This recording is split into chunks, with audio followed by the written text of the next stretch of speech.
everyone, I'm Kaveri.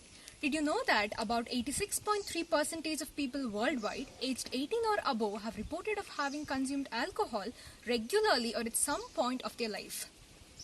Tamil Nadu has the highest number of alcohol users in India, followed by Karnataka. About 2.6 lakh Indians die annually because of alcohol overuse. Now coming to the topic per se, what does alcohol do to the body? 1 gram of alcohol gives about 7 calories. Since alcohol cannot be stored in the body, it is rapidly metabolized, and therefore these calories are empty calories and do not contribute for the purpose of nutrition. Once a person takes alcohol, it is rapidly absorbed from stomach and small intestine and goes to the bloodstream. The more is the blood supply to the organ, the more is the alcohol reaching that organ, and therefore the more is the side effects of alcohol on that organ. About 2 to 10% of alcohol is excreted from the body in the form of urine, sweat and breath. Excretion of alcohol in sweat is the basis of bad odor of alcohol, and excretion of alcohol through breath is the basis of the breath test conducted by law enforcing authorities to check for drunken drive. Once the alcohol reaches liver, it is metabolized into a component called as acetaldehyde. Acetaldehyde is further metabolized in the cells of liver in an organelle called as mitochondria into acetate. Mitochondria is an organelle of the cell which produces energy. Acetate on leaving liver is finally oxidized into carbon dioxide, water and fatty acids. Alcohol and its metabolites, acetate and acetaldehyde, have potential to cause organ toxicity. Acute alcoholism refers to the effects of consuming large quantities of alcohol in a very short duration of time. And most of the ill effects of acute alcoholism is on central nervous system, followed by its effects on stomach and liver. Alcohol acts as a central nervous system depressant. That is, it raises the amounts of a neurotransmitter called as GABA in the brain.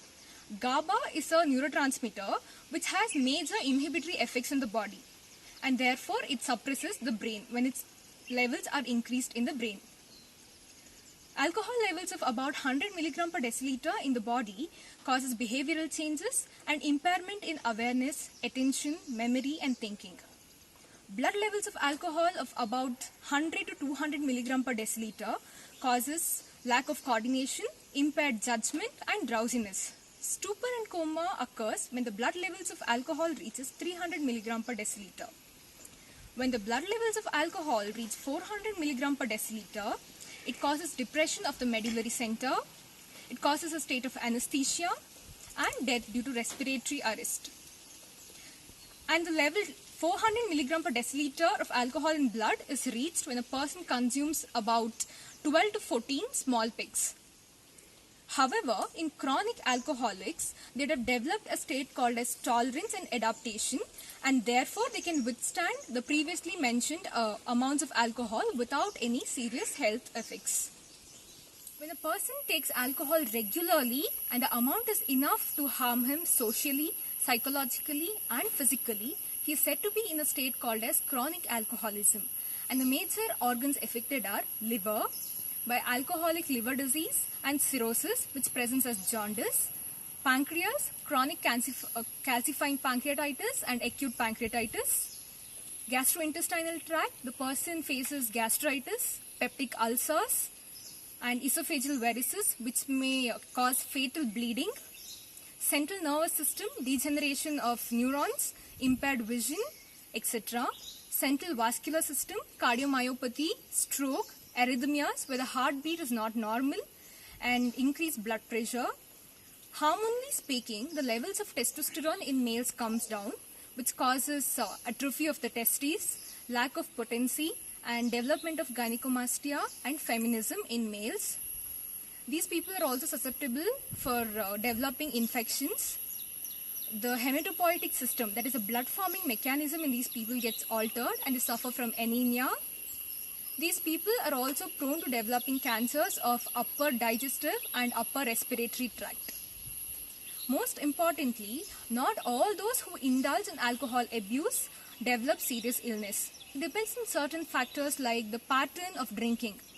Those people who drink occasionally and give intermittent gap periods are at lesser risk of developing damage to the organs compared to heavy and regular drinkers, because those people have given gaps in between where their organs and the cells regenerate.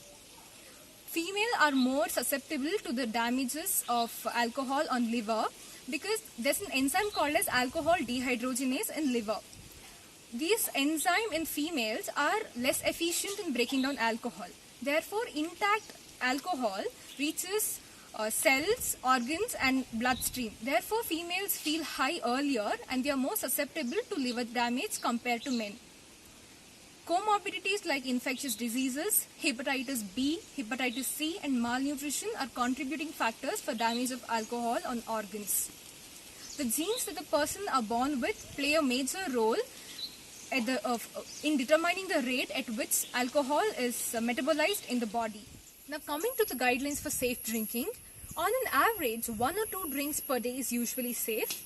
One must refrain from having more than 3 drinks on any given occasion. Consuming more than 3 drinks per day has serious adverse health effects. One must not drive or engage in hazardous activities after being drunk. One should not drink if he has taken any other interacting drugs. By interacting drugs, I mean medicines. If your doctor has advised you not to drink because of your particular health conditions, you should avoid drinking. The safer limits of drinking in women is usually lower than men because in women the alcohol gets metabolized slowly in women. Lastly, I would like to tell, never replace your hardships and sorrows with alcohol. That is when it becomes a compulsion and you get addicted to it. If at all you want to drink, let it be a happy occasion and in safe limits. Thank you.